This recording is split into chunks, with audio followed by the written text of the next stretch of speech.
Halloween, that special night when logic takes the evening off and people compete for the unofficial Darwin Awards. Every year, someone decides a costume and chaos make a great mix. Bigfoot jumps onto a highway, a vampire scales an iron fence, or someone electrifies a party game. What could possibly go wrong? These are the true tales of Halloween heroes who turned festive fun into frighteningly bad decisions, proving that sometimes the scariest thing about the holiday isn't the monsters. It's human creativity on sugar and poor judgment. Number 1. Our story begins in the wide open wilderness of Montana, land of mountains, moose, and men with too much free time. It's Halloween night, and one guy decides he's tired of waiting for Bigfoot to show up. After all, people have been talking about the legendary creature for decades. Why not become the legend? So he digs out a full-body Bigfoot costume. We're talking fur from head to toe. A look that screams, "I live in the woods and don't pay taxes." He zips up, steps out, and thinks, "Tonight I'm going viral." The plan? Simple. Jump onto a busy nighttime highway, wave his furry arms around, and give drivers the scare of their lives. What could go wrong? Well, first, physics. And second, visibility. Dark costume, dark night, 2-ton vehicles moving at highway speed. The math here wasn't great. He leapt into the road, and for a split second, he probably thought it was working. Drivers did see something mysterious. Problem was, they didn't have time to decide if it was a bear, a myth, or a guy with questionable judgment. And in the blink of an eye, Montana's only Bigfoot sighting turned into a headline that read more like a warning label for bad pranks. Witnesses later said it was confusing, like watching a National Geographic episode directed by a guy who's never been outside. If you want to prove Bigfoot exists, go to the forest. If you want to prove Darwin was right, go to the highway. Number 2. Next, we travel to the misty streets of Britain, home of castles, rain, and people who will do anything to avoid walking the long way home. It's Halloween 2005, and one ambitious party goer is heading back from a night of revelry. He's dressed as a vampire, sleek black cape, fake fangs, the whole creature of the night aesthetic. He's feeling confident, untouchable, maybe even immortal. On his way home, he spots a tall metal fence blocking his shortcut. It's about 7 feet high and topped with shiny decorative spikes. Most people would sigh, turn around, and take the longer path. But not our Dracula. No, this is Halloween. He's a vampire, remember? Vampires don't walk around fences. They conquer them. He climbs. The cape flutters dramatically. For a second, it's majestic, like a gothic movie poster come to life. Then, real life reminds him that capes are not safety gear. He slips. And gravity, as always, wins. Let's just say those spikes lived up to their aesthetic. By the time help arrived, the scene was equal parts tragic and absurd. The neighborhood's haunted legend now starring in a cautionary tale about bad shortcuts. The fence survived. The vampire did not. The irony couldn't have been more poetic. The undead creature of eternal night, defeated not by garlic or sunlight, but by decorative ironwork. Even Bram Stoker would have said, "That's a bit much." So, lesson learned. Next Halloween, if you're going to play a vampire, remember, the only thing that flies that easily is your dignity. Number 3. Next, let's talk about the moment when fun innovation turned into mild electrocution. At a lively Halloween party somewhere in suburbia, a group of creative minds decided the classic game of bobbing for apples was just too boring. Dunking your face in cold water for a soggy apple? Predictable. So they thought, let's add a twist. And by twist, they meant electricity. Someone actually ran a weak electric current through the tub. The idea being that participants would get a tiny zap for excitement, because apparently nothing screams party fun like light voltage near wet humans. People lined up, laughing, cheering, dunking, and yes, flinching. The shock was mild at first, just enough to make everyone squeal and giggle. But one guest wasn't laughing. Unknown to anyone, he had a hidden heart condition, and that gentle buzz sent his body into full protest. Panic set in, the music stopped. The room went from festive to frantic faster than a horror movie jump scare. Emergency services were called. The guest was rushed off for treatment, and thankfully, he pulled through. But let's just say the event earned a permanent ban on creative game ideas. The party became legendary.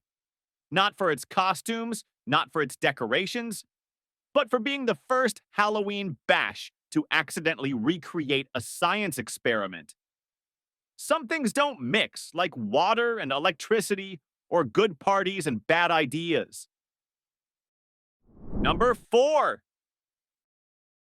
It's Halloween night, and inside a popular haunted attraction, the air is thick with fake fog, plastic chains, and the sweet sound of teenage screams. Among the costumed actors is one particularly dedicated performer. The kind who believes in method acting, meaning if he's going to play a monster, he's going to live it. His character? A tortured soul hanging from a noose. Classic haunted house stuff, creepy lighting, spooky sound effects, the works. The idea was simple. Hang there safely with a harness, twitch a little when guests walk by, and watch them shriek. But somewhere between rehearsed scare and real panic, the prop didn't cooperate. The rope tangled, the harness twisted, and suddenly the performance got a little too authentic. Guests walked by, pointing, laughing, impressed by how realistic his movements looked. "Wow, that actor's really good," one said. "He's totally selling it," another added. And he was, in the worst possible way. By the time someone realized something was seriously wrong, it was far too late. The haunted house had become genuinely haunted. The story spread fast, and not because of the fright factor, but because it's a grim reminder that maybe, just maybe, horror actors should stick to jump scares and leave the hanging stunts to Hollywood professionals. So the next time you visit a haunted house and see an actor twitching from a rope, maybe double check they're actually okay before applauding their realism. Number 5. Next, we roll into 2019, the age of social media filters, craft beer, and poor decisions behind the wheel. Meet our next Halloween star, a 35-year-old woman who went full zombie for a costume party. Pale face, fake scars, a convincing limp. She looked like she just crawled out of a B-movie graveyard. The makeup was perfect.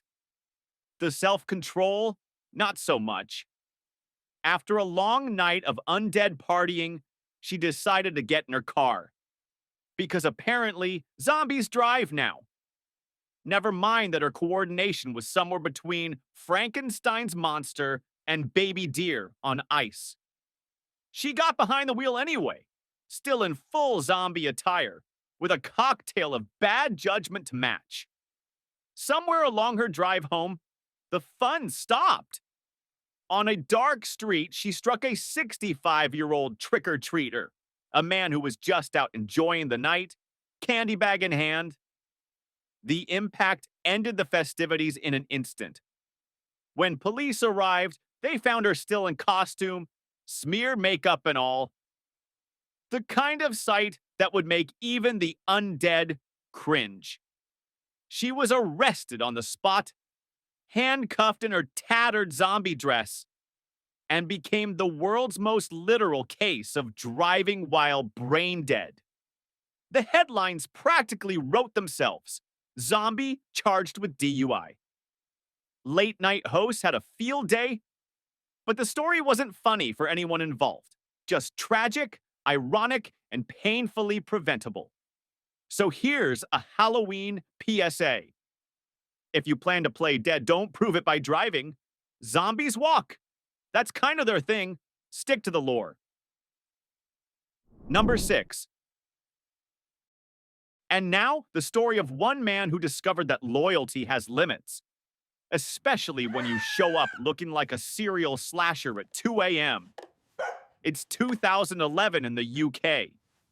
After a wild Halloween night filled with drinks, dancing, and debauchery, a man stumbles home in full costume, face hidden behind a gruesome mask straight out of a nightmare. He's laughing, humming, totally unaware that he's about to become his own horror story. Inside the house are his 2 massive mastiffs, loyal companions, and certified good boys, until they see what looks like an intruder bursting through the door in the middle of the night, smelling like a bar and growling through a plastic mask. The dogs freeze. Then, instinct takes over. They don't see Dad. They see threat.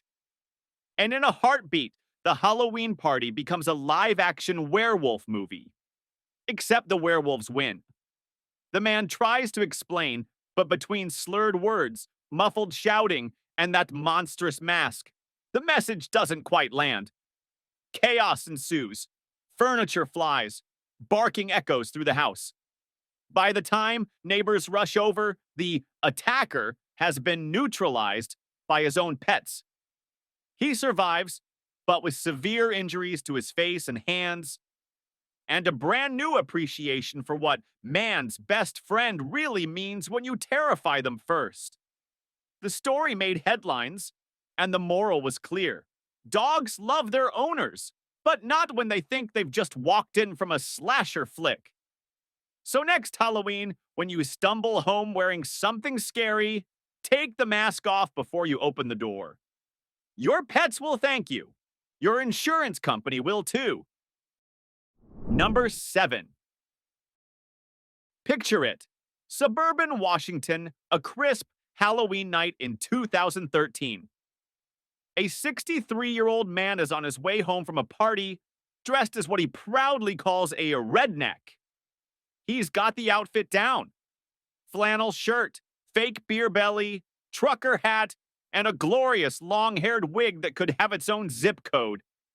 He's feeling good, probably humming some country tune and thinking about leftover candy. Then fate decides to do a little costuming of its own. As he strolls past a slow-moving truck, that magnificent wig, yards of synthetic hair flowing in the night breeze, flutters just a little too close to the trailer's wheel. And before anyone can say, "Business in the front, party in the back," the party is, well, over. The hair catches. The wheel turns. The costume becomes a liability. Witnesses said it happened so fast it looked like a magic trick gone very wrong. 1 second he's walking, the next he's tangled in machinery. Authorities later called it a freak accident. Others called it a terrible loss and a reminder that wigs and wheels do not mix. Both are true. So next Halloween, if your costume includes flowing hair, just remember, wind-blown glam is for selfies, not industrial proximity tests. Number 8. Meanwhile, in small-town Ohio, a group of teens is out doing what teens do best on Halloween. Making mischief that looks funny on paper but reads like a bad police report. They decide to TP a neighbor's house. A harmless prank in theory. Just a few rolls of toilet paper flying majestically through the air, turning trees into ghostly sculptures. The homeowner, a 70-year-old man, did not share their appreciation for Halloween artistry. He woke to the sound of giggling and rustling outside. In his half-asleep, adrenaline-fueled state, He thought the worst. Burglars. He grabbed his shotgun and stormed out, channeling his inner action hero, minus the coordination. What happened next? A stumble, a startled shout, and a single misfired shot that changed everything. One of the teenagers was struck, and the prank became a nightmare. Police arrived to find toilet paper fluttering in the wind like ghostly confetti. A tragic reminder that Halloween jokes and firearms should never be part of the same sentence. The homeowner said it was an accident, and maybe it was, but it's one nobody ever forgot. Lesson learned: if you're going to prank someone, pick the house with the fake skeletons. Not the guy who still watches westerns and keeps a shotgun by the door. Number 9. And now, our Halloween fable. A frozen tale of rage, revenge, and poultry. It's 1998 in the Bronx. Teenagers are out doing what city teens do best: minor chaos with a side of questionable judgment. Their weapon of choice? Eggs. Cheap, messy, classic. They're pelting passing cars for laughs when one driver decides he's not in the mood for teenage shenanigans. Inside that car sits a man with an unfortunate sense of escalation. Instead of, calling it a night, he rummages through his grocery bag and finds a frozen turkey, 20 pounds of solid, icy bird. He hurls it out the window. Because apparently, this is how adults handle conflict now. The turkey smashes through another car's windshield, hitting a woman inside. The impact leaves her with devastating injuries, the kind that changed lives permanently. Suddenly, no one's laughing. The eggs, the prank, the harmless fun. All of it turns horrifyingly real. The man is arrested. The teenagers are traumatized. And the city learns that nothing ruins Thanksgiving faster than a criminal record and a headline that starts with "Frozen Turkey Assault." In an oddly heartwarming twist, the woman later forgave the man who threw it, saying she didn't want hate to be what survived. But still, let's not make turkey tossing a holiday tradition. So if you ever feel angry enough to throw food, maybe stick with popcorn. It's safer, lighter, and doesn't double as a blunt weapon. Number 10. Our next story takes us into that sacred October tradition, the neighborhood haunted house.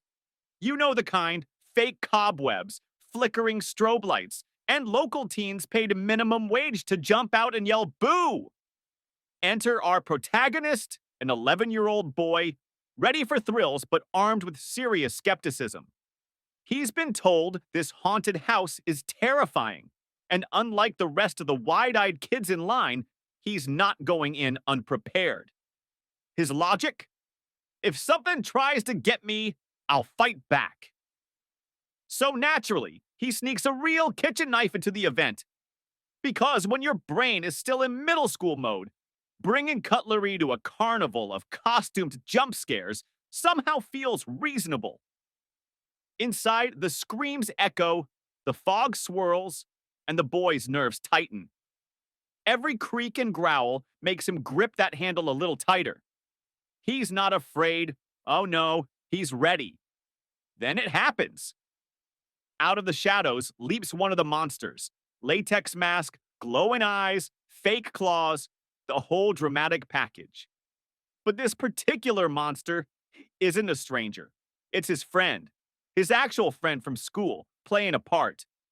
The boy panics. His instincts take over. And before anyone can shout, "It's me!" he lunges in self-defense. Chaos erupts. Actors break character. The lights come on. The poor monster goes from pretending to be wounded to actually needing medical attention.